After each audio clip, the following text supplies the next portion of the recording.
Alexander Crane was bored. He sat in his giant mansion, surrounded by expensive paintings and golden furniture, with nothing to do.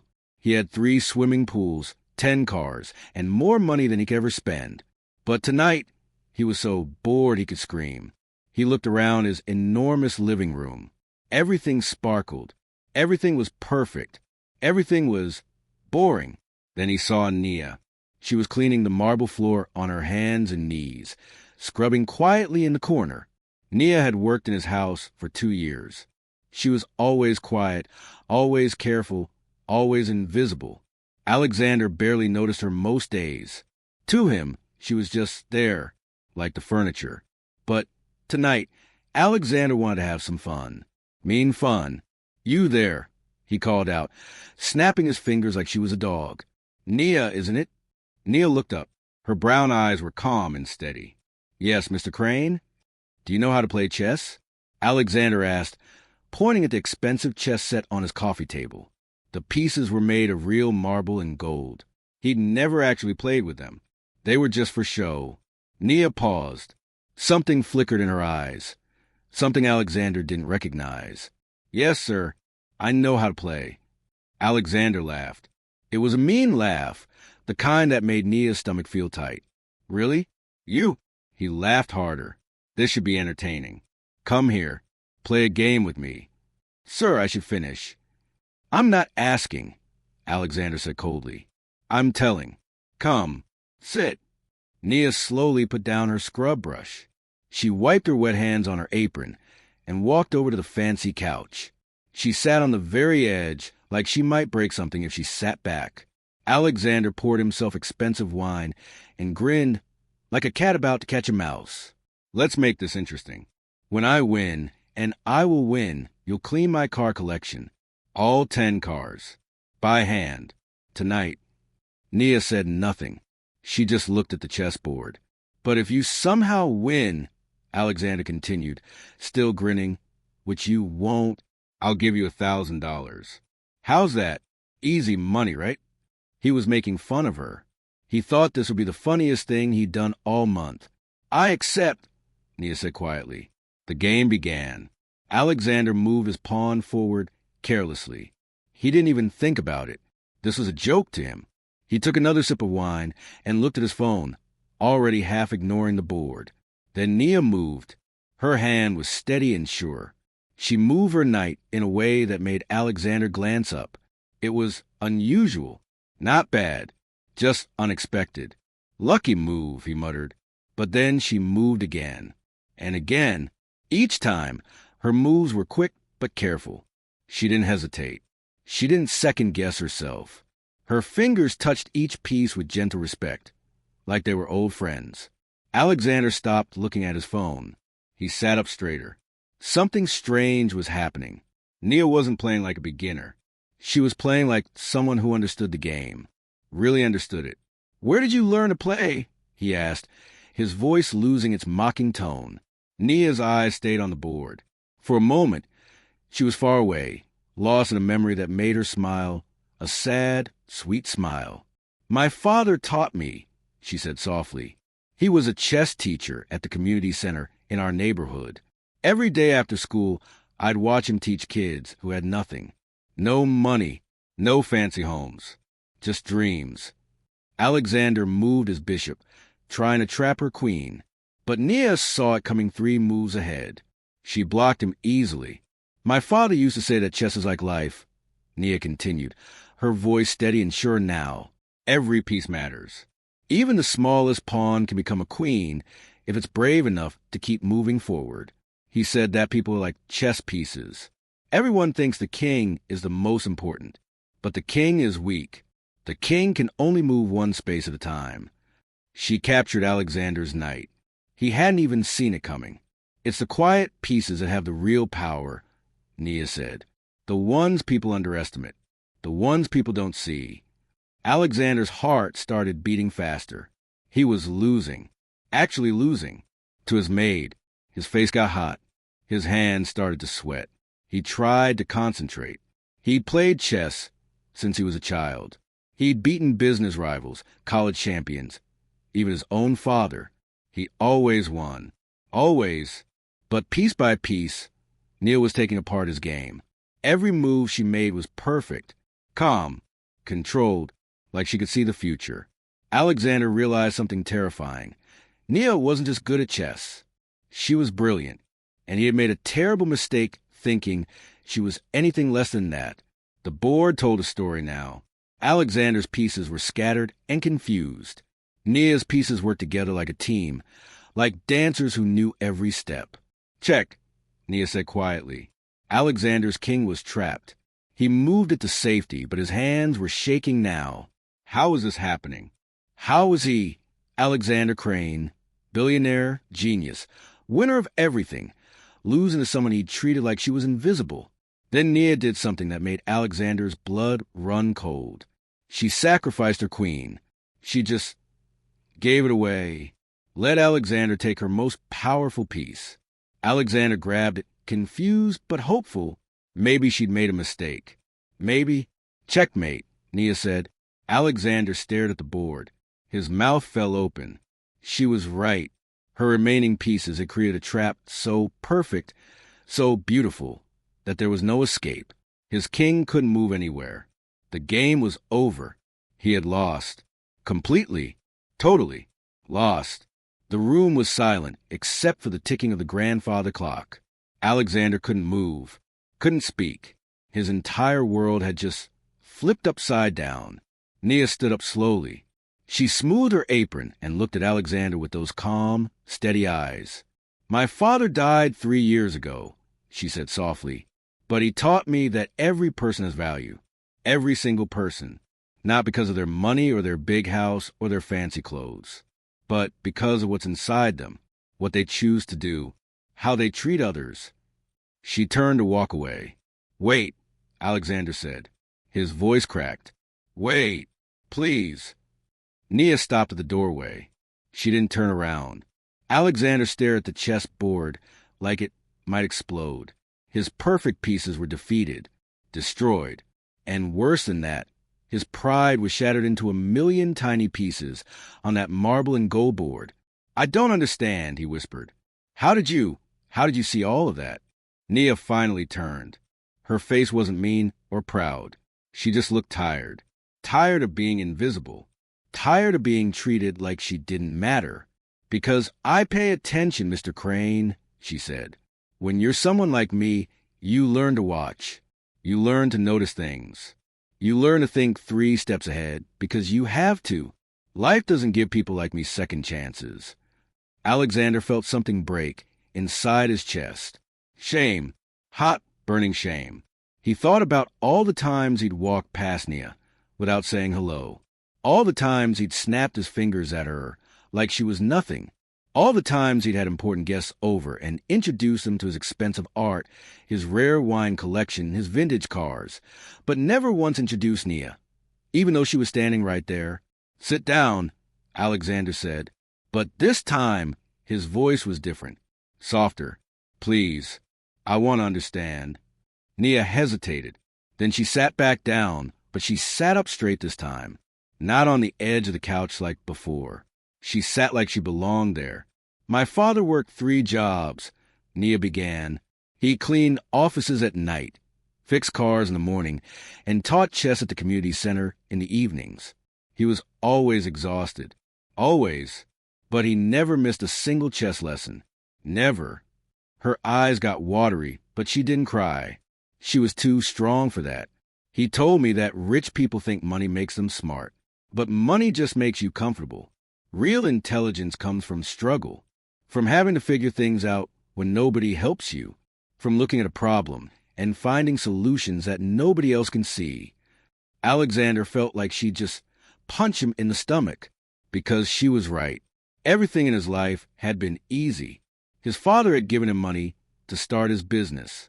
He'd gone to expensive schools where teachers gave him extra chances. When he made mistakes, his lawyers fixed them. His accountants covered them. His money protected him. He'd never actually struggled for anything in his entire life.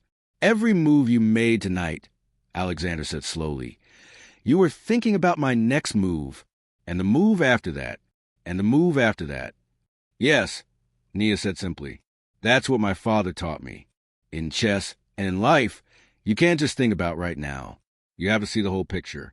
You have to understand what people want, what they fear, what they'll do next. Alexander leaned forward. That's sacrifice. You're queen. Why did you give away your most powerful piece? For the first time, Nia smiled. A real smile. Because sometimes, Mr. Crane, you have to lose something important to win something greater. My father called it the wisdom of letting go. People hold on to things, money, pride, power, because they're afraid. But fear makes you weak. Fear makes you predictable. Alexander's mind was racing now. Racing like it hadn't in years. You knew I'd take your queen. Of course. You couldn't resist. It was the obvious move. The greedy move. And while I was celebrating taking your queen, my other pieces were moving into position. You stopped paying attention to the real threat. Because you were too excited about the victory. You thought you'd won. Alexander stood up and walked to his enormous window. His city sparkled below him. Thousands of lights. Millions of people. How many of them had he treated like Nia? How many brilliant minds had he ignored because they didn't wear expensive suits or drive fancy cars? I've built a company worth billions, Alexander said quietly, his back still turned. I have 500 employees. I make decisions every day that affect thousands of lives. And tonight I got beaten by someone I thought was less than me. He turned around. His eyes were red. But you're not less than me, are you, Nia? You never were.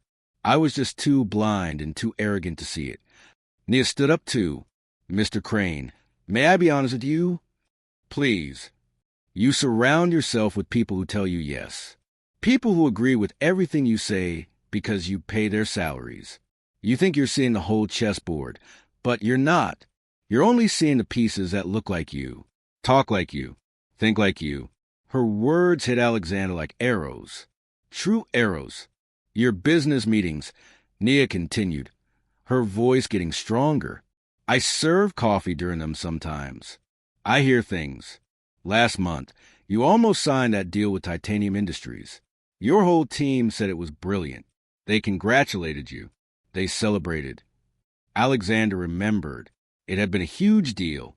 Everyone said it would make him even richer. But I read the contract while I was cleaning up the conference room, Nia said. There was a clause on page 47. A tiny clause that nobody noticed. It said that Titanium Industries could pull out of the deal at any time in the first year with no penalty. But if you pulled out, you'd lose $20 million. Alexander's face went pale. What? You would have been trapped, Mr. Crane. They could have used that contract to control you, to force you to do whatever they wanted or lose everything you'd invested. But nobody on your team caught it because they were too busy celebrating, too busy saying yes. Alexander grabbed the back of the couch to steady himself. That deal had fallen through for other reasons, but if it hadn't, if he'd signed that contract, his company could have been destroyed. Why didn't you say anything? He asked, his voice shaking. Because I'm the maid, Mr. Crane. Who would have listened to me? Would you have listened? The answer was no, absolutely not. He would have laughed her out of the room. Alexander sat down hard. His expensive suit wrinkled. His perfect hair was a mess because he'd been running his hands through it. His whole world had changed in less than an hour. What's your full name? He asked. Nia Johnson. Nia Johnson, Alexander repeated, like he was memorizing it, like he was apologizing just by saying it properly. You saved my company without even meaning to. You see things that Harvard graduates miss. You think like a chess master. You're wasted as a maid. Nia's expression didn't change. I needed a job, Mr. Crane. I take care of my mother. She's sick. We needed money. I don't have a college degree. I didn't have choices. Alexander stood up again. His decision was made. It was the clearest decision he'd made in years. Work for me, he said. Not as a maid, as a strategist. I need someone who can see what I can't see. Someone who will tell me the truth, even when it's uncomfortable. Someone who understands that every piece on the board matters. Nia's eyes went wide. Mr. Crane, I'll triple whatever I was paying you. No, 5 times. You'll have an office, a real position, health insurance for you and your mother, and you'll sit in on every major business meeting, not to serve coffee, to tell me when I'm being an idiot. Why? Nia asked, her voice barely a whisper. Why would you do this? Alexander looked at the chessboard one more time, at his defeated king, at Nia's victorious pieces still standing strong. Because you just taught me the most important lesson of my life, he said. And if I'm smart, if I'm even half as smart as I think I am, I won't let you walk out that door and disappear. Nia was quiet for a long moment. Then she said something that made Alexander smile for the first time in years. A real smile, not a mean one. Okay, Mr. Crane, but on one condition. Anything. You have to let me beat you at chess at least once a month. So you never forget tonight. So you never forget what it feels like to underestimate someone. Alexander laughed. A real laugh. Not cruel. Not mocking. Just happy. Deal, he said and held out his hand. Nia shook it. Her grip was firm and confident. Neither of them knew it yet, but that handshake would change everything. Not just for them, but for everyone around them. The game was over, but a brand new game was about to begin. Nia's first day at Crane Enterprises was terrifying. She walked into the glass building wearing a new suit that Alexander had bought for her. It felt strange, stiff, like she was wearing someone else's skin. Everyone stared at her as she walked through the lobby. Their eyes were full of questions, full of judgment. Who was this woman? Why was she here? That's the new strategist, someone whispered loudly. She used to clean his house. Laughter. Mean laughter that made Nia's stomach twist. But she kept walking. Head high, back straight, just like her father taught her. Never let them see you scared, Nia, he used to say. Scared pieces get captured first. Alexander met her at the elevator. Ignore them, he said quietly. Show them who you are. The first meeting was even worse. Nia sat at the huge conference table surrounded by men in expensive suits. They had degrees from famous universities. They had 20 years of experience. They looked at Nia like she was a child playing dress-up. Mr. Crane, said Richard, the vice president, his voice dripping with fake politeness. Perhaps Miss Johnson would be more comfortable observing from the back? This is a very complex negotiation, very technical. Translation. She doesn't belong here. Alexander's jaw tightened. Nia stays at the table. She's here because I trust her judgment. Continue with the presentation. Richard's smile was cold. Of course, sir. They were discussing a massive deal with Henderson Global. $15 million. Charts and graphs filled the screen. Numbers and percentages flew around the room. Everyone nodded and smiled. Everything looked perfect. This is a home run, Richard said proudly. Henderson Global is offering us exclusivity in 3 markets. The contract is airtight. Legal has approved it. I recommend we sign today. Everyone agreed. Heads nodded like puppets. Except Nia. She was reading the contract on her tablet. Reading it carefully. Her father's voice whispered in her mind. Always read what everyone else skips, Nia. The truth hides in the boring parts. Wait, Nia said quietly. The room went silent. Everyone turned to stare at her. Excuse me, Richard said, his voice sharp as a knife. Nia's heart was pounding, but she kept her voice steady. Page 62. Section 14, subsection C. The exclusivity clause. Richard rolled his eyes. Yes? What about it? It says we get exclusivity in 3 markets, but it doesn't specify which 3 markets. And on page 78, there's another clause that says Henderson Global can redefine market territories at any time with 30 days' notice. The room was so quiet you could hear people breathing. Nia continued, her confidence growing. That means they could give us exclusivity in 3 tiny, worthless markets.